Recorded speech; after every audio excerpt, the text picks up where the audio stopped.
Hello, today I would like to discuss how to manage source code with Git. We'll begin by explaining some background on version control tools. Then we'll focus on our original discussion. Version control is a system. It uses shared or distributed repository to store and track our changes, whether we work alone or we work in a team.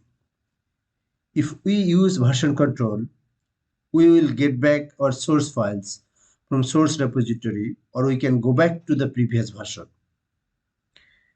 As we store our changes into the shared repository, we can say this is an integration point to collaborate our changes with team members. Version control could be centralized or distributed. In centralized version control, it has a central repository to store, manage, and track our changes. Every time developer changes their code and push the changes into the central repository.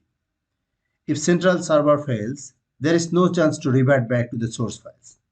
It has a single point of failure. Since it is centralized, internet connectivity is mandatory.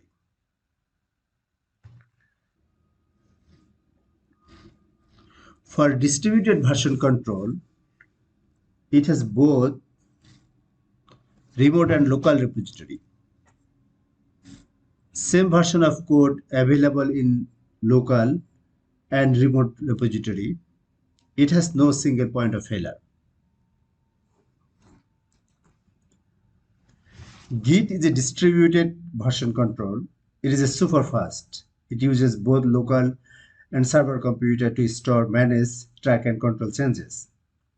It is very easy to manage branching and merging using Git.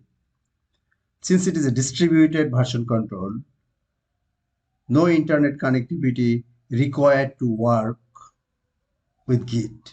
So we can work at offline